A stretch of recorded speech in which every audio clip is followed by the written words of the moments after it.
हनुमान जी गोवर्धन नाथ जी को उठाकर ला रहे थे कालिंदी गिरी पर्वत से। अब गिरिराज जी को लेकर आए और बीच रास्ते में जतिपुरा में मथुरा के पास में उनको छोड़ दिया। गोवर्धन नाथ जी को क्रोध आ गया। गिरिराज बाबा बोले, वाह रे हनुमान वाह, तू मुझे छोड़कर राम के पास जा रहा है। तेरी मंजिल तो राम है, तो मेरी भी तो मंजिल राम थी। तू मुझे छोड़कर जा रहा है। हनुमान, आज तूने मुझे बीच मझधार में छोड़ा है। अगर मुझे राम नहीं मिले तो मैं तुझे श्राप दे दूंगा कि तेरी सेवा करने वाला हनुमान वो बीच मझधार में रह जाए। हनुमान बोले, चुप रहे, रुक जाए, जरा शांति रखो, मेरे को जरा जाकर देखने तो दो, बात तो करने दो। बात क्या है, क्या हो गया ऐसा? हनुमान जी महाराज तुरंत पहुंचे और श्री हनुमान जी महाराज ने जाकर उसी पल उसी क्षण राम जी से कहा, प्रभु आपने सेतु बनाने के लिए पत्थर लेकर आ रहे थे, हम गोवर्धन पर्वत को लेकर आ रहे थे, सारे पत्थर वहीं की वहीं फेंक कर आ गए। गोवर्धन नाथ जी को क्रोध आ गया, उन्होंने मेरे को श्राप देने की आतुरता रख दी। भगवान राम ने कहा, जाकर गोवर्धन नाथ जी से कहो कि तुम्हें मिलन की इतनी आशा है, चिंता मत करो, अभी तुम मेरे पास आ रहे थे और द्वापर में स्वयं राम तुम्हारे पास मिलने के लिए आए।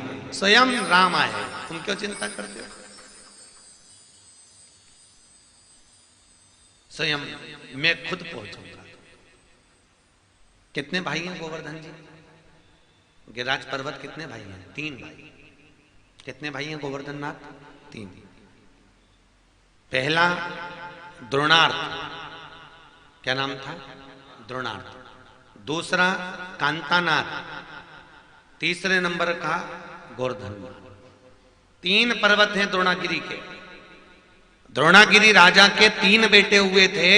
एक बार माता पार्वती जी ने काशी में बैठकर भगवान शंकर की आराधना करी तो भगवान शिव ने कहा, मांग पार्वती तुझे क्या चाहिए? पार्वती ने कहा, महाराज मुझे तप करने के लिए कोई पर्वत लाकर दे दीजिए। शंकर भगवान गए, द्रोणागिरी से कहा, तेरा बड़ा बेटा मुझको दे दे। शंकर भगवान को द्रोणागिरी ने अपना बड़ा बेटा द्रोणार्थ दे दिया। तो काशी जो बसी हुई है वो द्रोणार्थ पर्वत पर बसी हुई है।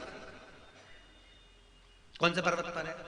द्रोणार्थ, क्योंकि वहां पर बैठकर माता पार्वती ने द्रोणार्थ पर तप करा।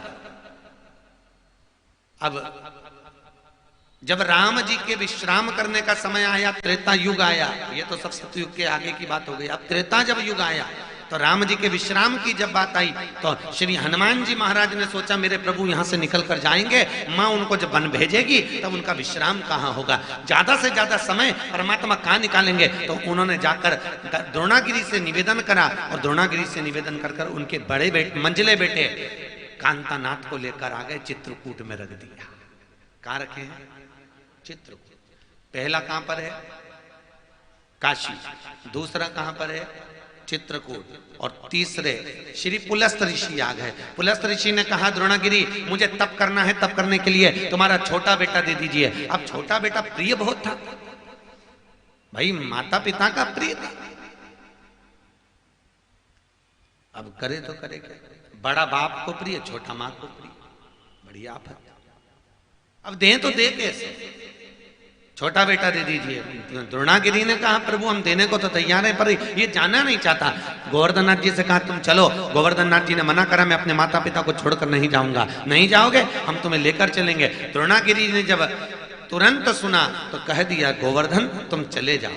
तो गोवर्धन नाथ जी जाने लगे तो कहा, पुलस्त ऋषि तुम मुझे लेकर जा रहे हो, पर अगर तुमने मुझको नीचे रख दिया तो मैं दूसरी बार उठूंगा नहीं, याद रखना, ठीक है?